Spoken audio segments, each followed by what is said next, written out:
So I'm standing here in Kew's pumpkin patch and they're not here anymore. That's because they're here in the middle of the kitchen garden. So let me show you around what we've harvested in 2025. Your bog standard pumpkin would be something like this guy. This should be Dill's Atlantic Giant, and they should get big enough to hollow out and row down the river, except it didn't get enough water. We had a great year for pumpkins, super hot, but it didn't get enough water, so they didn't swell early on. But it'll still be super tasty. And if you can't grow a big one, you could grow Munchkin, which is a beautiful little one. Stick it in your pocket. Really nice if you've got little ones. And you get loads of these on a vine, so they're super lovely. Some of our pumpkins go to staff, some of them go out for sale, but the really big pumpkins will go out to a local soup kitchen, and we usually feed around 400 families with these. We notoriously carve pumpkins in autumn for Halloween. But actually, traditionally in the UK, we did that with Swedes, and we carved them to ward off the spirits. We'd put a little candle in them, we'd do a little scary face to keep your home safe as the darkness came.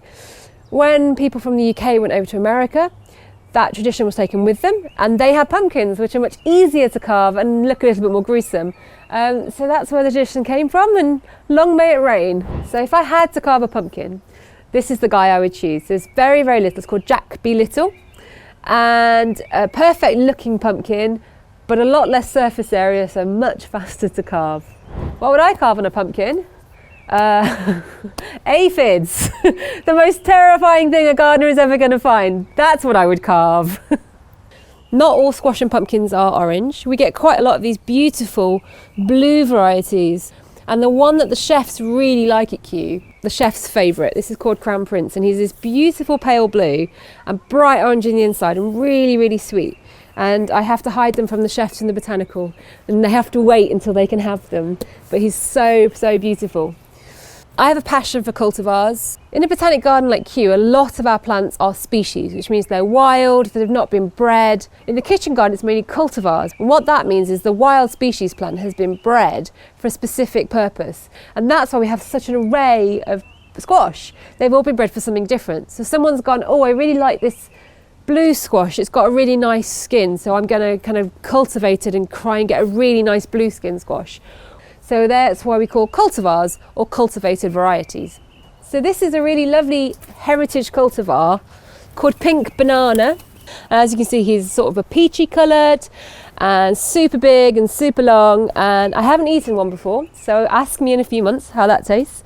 One of my favourites, just in terms of ease as a really terrible chef, this is called bush delicata. So you get quite a few on the vine, and you just slice it open and you can stuff it really easily, and it's a more yellow flesh and it's a little bit nuttier rather than sweeter, but it's really delicious. It's a really, really old cultivar, but also they're really beautiful whilst they're growing during the year, but they're sort of long.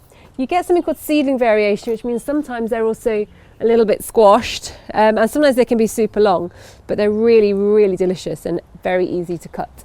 The Latin for a lot of pumpkins is Cucurbita pepo. And actually that's the same Latin name as the courgette, which means they're the exact same plant. If you've got something growing like this in your garden, you don't know which was which. Courgettes have a very, very small internode, the space between their two leaves. So it's really easy to tell if it's a summer squash or a courgette, because although this is a vine, it's not very big, and you can see very clearly the leaves are really close together. Most pumpkins are really big vines, so there's a really big difference between the leaves. Pumpkins and squash come in all shapes and sizes. And actually they're not all the same species. So most of these are Cucurbita pepo, which is exactly the same as your courgettes. They just grow a little and we harvest them at different times. But we also get Cucurbita maxima being big, which is often some of the bigger ones, and Cucurbita mosciata, better known to us as the butternut squash. Butternuts are really easily told by the sort of curve they have, the big bottom, small top. Notoriously not as easy to grow in the UK. They're like a little bit more heat than we've got. So this is a super lovely one called Goosebumps. It's a relatively new pumpkin to the market. And as you can see, he's covered in delightful bumps, and he's really great this time of year. Looks a little bit ugly, but really fun. And if in about July time you get round to it, you can scar into this and it will bump up in the pattern you do. So we could write Q on it. We didn't this year. But you can draw a face on it. It'll come out as a face. So yeah, that's Goosebumps. Squash and pumpkins are not native to the UK, they're more native to the Americas.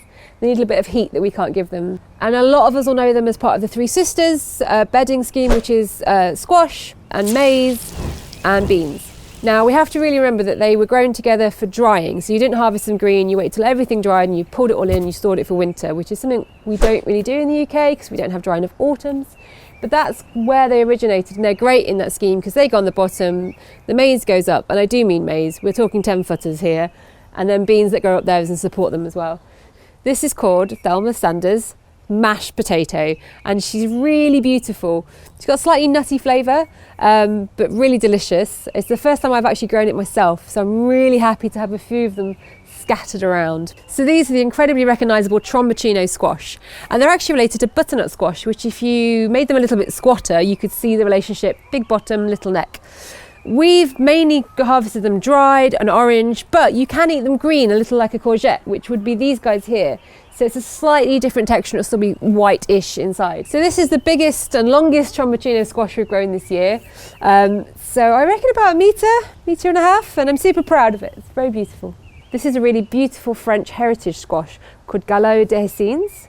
Someone can get the pronunciation better than me. That literally translates as knitted wart. Very obvious why it got its name. Super beautiful, a little bit ugly maybe to some, but I think it's so stunning and so pretty and looks so good in the pumpkin patch. So in the UK, we have to start our pumpkins inside. It's a little bit too cold in April when we want to get going, so they started in my backstage glass house with a little bit of heat. Then we bring them out with the chance of frost to pass in about May at Kew, depends where you are in the UK. Then we let them grow. The reason we have a massive pumpkin patch is they're actually vines, which means they grow really long and very leggy. The reason they're vines is in the wild, the way they stop all the other plants growing is to grow on top of them. So they actually smother, they're smotherers. Anything that grows like that, that's probably what they're doing. One of the unique things about this is they grow little tendrils to cling on to things, to climb over them.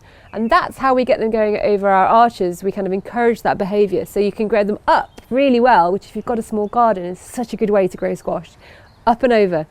We kind of do not a lot during the summer. A little bit of water, when you remember.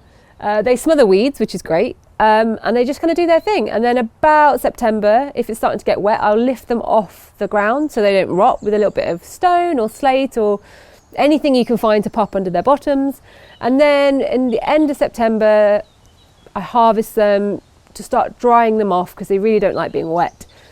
If you want to store them for the whole of winter, then you really need to put them on a windowsill to really make sure that drying process is kind of complete, they're as dry as possible. Too much moisture in the skin will just cause them to rot. So once they kind of feel like they're properly dry, put them away in storage. The longer they store, the sweeter they get. They still respire. And because they can't photosynthesize, they have to use their stored energy to do that. And when they do that, they release sugars. But there does become a point where that becomes a rotten pumpkin, which is probably about June, July. So just keep checking on them, but they will slowly get sweeter in storage. So I've caused a little confusion in the kitchen garden this year by growing a pepper called pumpkin. It's a really lovely little pepper and it turns red in the end, but they go through an orange phase where they really do look like a little load of pumpkins. So there have been a few people asking me how I've made such a small pumpkin plant, and I've had to disappoint them by telling them it's a pepper, but it's really fun. Thank you for visiting the kitchen garden and the pumpkin patch. Have a fantastic autumn and a happy Halloween.